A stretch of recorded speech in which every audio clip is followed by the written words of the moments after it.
జపాన్లో school bag ధరలు వింటే మీరు ఆశ్చర్యపోతారు. మన దగ్గర సాధారణంగా స్కూల్ బ్యాగ్లు 500 నుండి 2000 వరకు ఉంటాయి. కానీ జపాన్లో ప్రత్యేకమైన రాడోసెరో అనే స్కూల్ బ్యాగ్ మాత్రం ఏకంగా 18,000 నుండి 60,000 వరకు ఉంటాయి. ఇంత ఖరీదుకి కారణం వాటి నాణ్యత మరియు మన్నిక. ఇవి సాధారణ బ్యాగులు కాదు, ప్రత్యేకంగా పిల్లల కోసం 6 ఏళ్ల వయసులో కొనుగోలు చేసి మొత్తం 6 సంవత్సరాల ప్రాథమిక విద్య పూర్తయ్యే వరకు వాడుకునేలా తయారు చేస్తారు. వీటిని జెన్యూన్ లెదర్ లేదా పటిష్టమైన సింథటిక్ లెదర్ తో తయారు చేస్తారు. ముఖ్యంగా ఈ బ్యాగులు చేతి వృత్తుల వారు చేతితోనే తయారు చేస్తారు. ప్రతి స్టిచ్, ప్రతి డిజైన్ చాలా జాగ్రత్తగా చేస్తారు.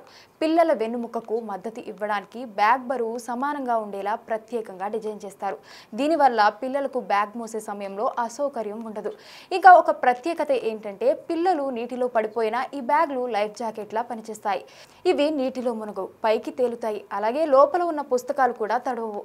అంతేకాదు బ్యాగ్ కింద లాకింగ్ సిస్టమ్ కూడా ఉండడం వల్ల వస్తువులు సేఫ్గా ఉంటాయి. ఇక తల్లిదండ్రులు ఒకసారిగా ఖరీదైన ఈ బ్యాగ్ను కొనుగోలు చేస్తే 6 సంవత్సరాలు మళ్ళీ కొత్త బ్యాగ్ కొనాల్సిన అవసరం ఉండదు. అందుకే దీన్ని దీర్ఘకాలిక పెట్టుబడిగా భావించి సంతోషంగా ఖర్చు చేస్తారు. అందుకే జపాన్లో రాడోసెరు స్కూల్ బ్యాగులు కేవలం బ్యాగులు కాదు, పిల్లల భద్రత, సౌకర్యం, నాణ్యత అన్నీ కలిపిన ఒక ప్రీమియం ప్రోడక్ట్గా పేరు సంపాదించాయి.